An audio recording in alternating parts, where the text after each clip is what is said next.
السلام علیکم دوستوں، ہمارا آج کا موضوع گفتگو ہے سلطنت عثمانیہ کے نویں سلطان سلطان سلیم اول۔ سلطان سلیم نے کل 8 سال حکومت کی اور اس عرصہ حکومت میں اپنی سلطنت کا رقبہ تقریباً دوگنا کر دیا۔ ان کی بے مثال فتوحات اور جنگی قابلیت کے سبب انہیں سلاطین عثمانی کے بہترین سلطانوں میں شامل کیا جاتا ہے۔ انہیں حرم کی عورتوں سے کوئی زیادہ دلچسپی نہ تھی، بلکہ شاعری اور مطالعے کا حد درجہ شوق رکھتے تھے۔ علماء کی صحبت سے مستفیض ہوتے، لیکن یہ علمی رجحان ان کی سخت طبیعت کو نرم نہ کر سکا۔ جو شخص ان کی رائے سے ذرا بھی اختلاف کرتا، اسے قتل کروا دیتے۔ سلطان سلیم نے اپنے دور حکومت کے 8 سالوں میں 7 وزیر اعظم قتل کروا دیے، کیونکہ وہ اپنے والد سلطان بایزید ثانی کے تحمل اور نرم مزاجی کا نتیجہ دیکھ چکے تھے۔ بیجا نرمی نے فوج میں منمانی اور عمرہ میں خودسری پیدا کر دی تھی۔ اس لیے سلطان سلیم نے تند و تیز مزاج اپنا کر ان تمام خرابیوں کو دور کیا۔ آپ کی تخت نشینی کے وقت آپ کے دونوں بھائی 2 الگ الگ صوبوں کے گورنر تھے۔ شروع میں انہوں نے سلطان سلیم کی اطاعت کی، مگر کچھ ہی دن بعد شہزادہ احمد بغاوت پر آمادہ ہوا اور بروسہ پر قبضہ کر لیا۔ سلطان سلیم نے اسے شکست دی اور بروسہ واپس لے لیا۔ اس کے بعد آپ نے اپنے وزیر اعظم سمیت کہ جو شہزادے احمد کا حامی تھا، اپنے بھتیجوں اور بھائی کرکوت کو بھی قتل کروا دیا۔ موت سے قبل آپ کے بھائی کرکوت نے آپ کے لیے ایک نہایت ہی دردناک خط لکھا، جسے پڑھ کر سلطان سلیم بے تحاشا روئے۔ تخت کی جانب سے اطمینان ہونے کے بعد آپ کو ایک نئے چیلنج کا سامنا ہوا، جس کا نام شاہ اسماعیل صفوی تھا۔ اس شخص نے ایران و عراق کی ریاستوں کے تمام علاقے فتح کر لیے تھے اور اب اس کی سرحدیں عثمانی سلطنت سے آ ملی تھیں۔ لیکن ان دونوں کے درمیان ٹکراؤ کا سبب مذہبی اختلاف تھا۔ شاہ اسماعیل ایک خالص شیعہ تھا، جبکہ سلطان سلیم ایک خالص سنی، اور یہ دونوں ہی ایک دوسرے کے فرقے کو سخت ناپسند کرتے تھے۔ شاہ اسماعیل کے دور میں پہلی مرتبہ ایران کا سرکاری مذہب شیعت رائج ہوا اور سنیوں پر زندگی تنگ کر دی گئی، جس کے جواب میں سلطان سلیم نے بھی اپنی سلطنت میں موجود شیعہ افراد پر مظالم اٹھائے۔ سلطان کو یہ بھی خبر ملی کہ شاہ اسماعیل مصر کے مملوک حکمرانوں کے ساتھ مل کر سلطنت عثمانیہ کے خلاف ساز باز کر رہا ہے۔ اس کے علاوہ اس کشیدگی کا سب سے بڑا سبب شاہ اسماعیل کا شہزادے احمد کے بیٹے مراد کو اپنے ملک میں پناہ دینا تھا۔ یہ تمام اسباب سلطان سلیم جیسے تند مزاج بادشاہ کو جنگ پر اکسانے کے لیے کافی تھے۔ سلطان نے جنگ سے قبل شاہ اسماعیل صفوی کے دربار میں ایک خط بھیجا، جس میں سلطنت عثمانیہ کی اطاعت گزاری کی شرط پیش کی گئی۔ اس خط کے جواب میں اسماعیل صفوی نے سلطان سلیم کو اقلیم کا تحفہ بھیجا اور ساتھ ساتھ یہ بھی لکھا کہ مجھے لگتا ہے کہ یہ خط نشے کی حالت میں لکھا گیا ہے۔ سلطان یہ سن کر 1,40,000 فوج اور 300 توپوں کے ہمراہ ایران کے دارالحکومت تبریز کے لیے روانہ ہوا۔ شاہ اسماعیل صفوی نے مقابلے سے بچنے کی ہر ممکن کوشش کی اور عثمانی فوجوں کے راستے میں آنے والے تمام شہر خالی کروا دیے۔ عثمانی فوجوں کو رسد اور اناج کی شدید کمی درپیش آئی، لیکن سلطان سلیم پختہ ارادے کے ساتھ آگے بڑھتا گیا، یہاں تک کہ تبریز پہنچ کر دم لیا۔ اب مجبوراً اسماعیل صفوی کو جنگ کے لیے میدان میں آنا پڑا۔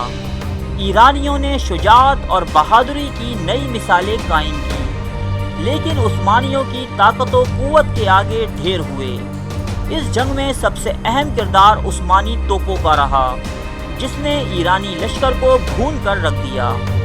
شاہ اسماعیل صفوی فرار ہونے میں کامیاب رہا۔ اب سارا ایران سلطان سلیم کے سامنے تھا۔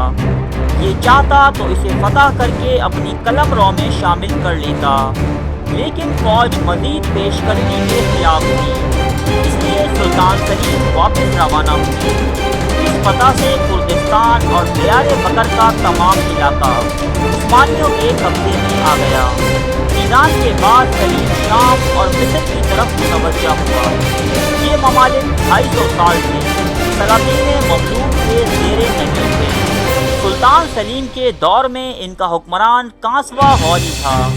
حرمین شریفین اور حجاز کا علاقہ بھی اسی کے زیر تسلط تھا۔ عثمانیوں کے مصر سے تعلقات تو بایزید ثانی کے دور سے ہی خراب چلے آ رہے تھے، مگر جب سلطان سلیم کو شاہ اسماعیل صفوی اور مصر کے عثمانیوں کے خلاف گٹھ جوڑ کا علم ہوا تو اس نے اب مملوکیوں کا باقاعدہ بندوبست کرنے کی حکمت عملی بنائی۔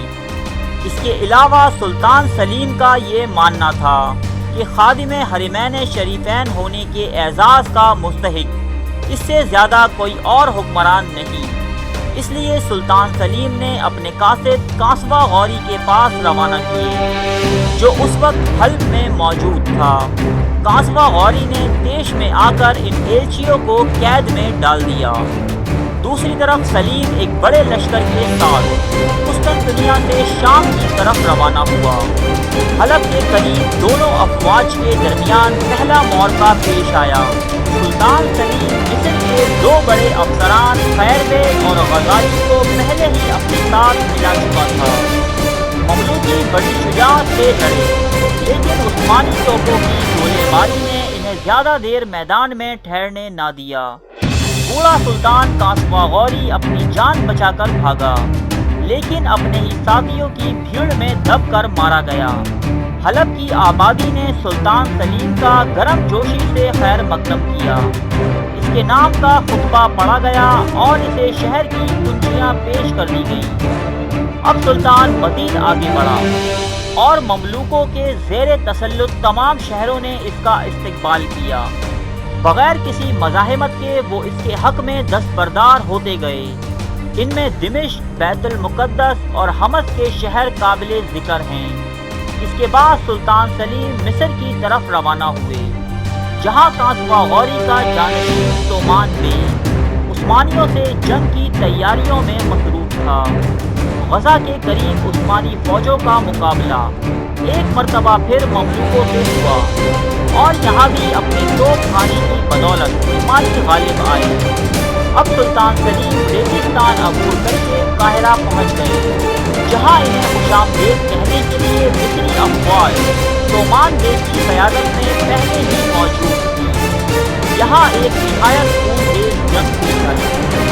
مملوکوں نے ایسی شجاعت دکھائی کہ ایک لمحے کے لیے خود سلطان سلیم کی جان بھی خطرے میں نظر آئی، لیکن جدید اسلحے کی بدولت یہ میدان بھی عثمانیوں کے ہاتھ ہی رہا۔ اس فتح کے بعد قاہرہ کے گھر گھر میں مزاحمت شروع ہو گئی اور عثمانیوں کا اس شہر میں داخل ہونا مشکل ہو گیا۔ اس لیے سلطان سلیم نے عام معافی کا اعلان کرتے ہوئے شہریوں کو باہر آنے کا حکم دیا۔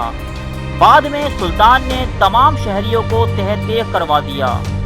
تومان بے اپنے ساتھیوں کے ساتھ فرار ہونے میں کامیاب رہا، لیکن اس کے ساتھیوں نے اس کے ساتھ دھوکہ کیا اور اسے عثمانیوں کے ہاتھوں گرفتار کروا دیا۔ سلطان سلیم نے اسے بھی قتل کروا دیا۔ اس کے بعد سلطان سلیم مصر کے انتظامی امور کی طرف متوجہ ہوئے۔ گورنروں اور اعلیٰ افسران کا تقرر اس طرح کیا کہ بغاوت کے آثار پیدا نہ ہوں۔ اس کے بعد شریف مکہ نے بھی سلطان سلیم کی اطاعت کا اعلان کر دیا اور اسے خادم حرمین شریفین کے لقب سے سرفراز کیا، جو اس کی نسلوں میں تقریباً 400 سال تک موجود رہا۔ یہ لقب ملنے کے بعد آخری عباسی خلیفہ المتوکل، جو مصر کے مملوکوں کے زیر سایہ ظاہری شان و شوکت لیکن بغیر اختیار و اقتدار کے زندگی بسر کر رہے تھے، آپ نے خلافت کے تمام حقوق و امتیازات سلطان سلیم کے حوالے کر دیے۔ اس تاریخ سے عثمانی سلطان عثمانی خلیفہ کے نام سے دنیا میں مشہور ہوئے اور خطبوں میں ان کا ذکر بحیثیت امیر المومنین ہونے لگا۔ 1518 عیسوی کو سلطان سلیم ان شاندار فتوحات کے بعد واپس قسطنطنیہ پہنچے۔ کچھ عرصہ آرام کے بعد اب آپ نے پھر سے ایک لشکر جرار جمع کرنا شروع کیا اور بحری بیڑے کو مزید طاقتور بنایا۔ سلطان سلیم اس مرتبہ جزیرہ روڈس پر حملے کا ارادہ رکھتے تھے، لیکن اس منصوبے پر عمل پیرا ہونے سے قبل ہی قسطنطنیہ سے ادرنا جاتے تھے۔ 1520 عیسوی میں موت کا شکار ہوئے۔ آپ کو دنیا کے بڑے بڑے فاتحین میں شمار کیا جاتا ہے۔ آپ کے بعد آپ کے بیٹے سلطان سلیمان اعظم کی نیترتو نے سلطنت عثمانیہ کی عظمتوں کو ایک نئی اونچائیوں پر پہنچا دیا۔ ان کا تذکرہ آپ ہماری اگلی ویڈیو میں مشاہدہ کر سکیں گے۔ ارے فرینڈز، ایک منٹ، آپ ایسے ہی جا رہے ہیں؟ اتنی محنت سے ویڈیو بنائی ہے، ایک لائک تو بنتا ہے نا۔ اور دوسرا یہ کہ آپ ہمیں اتنی بڑی دنیا میں دوبارہ کیسے ڈھونڈیں گے؟ تو اس کا حل یہ ہے کہ آپ ہمارے چینل کو سبسکرائب کر لیجئے اور اس بیل کے آئیکن کو کلک کر دیجئے۔ اس طرح ہمارے آنے والی تمام ویڈیوز آپ تک پہنچتی رہیں گی۔ ارے ڈریے مت، یہ بالکل فری ہے۔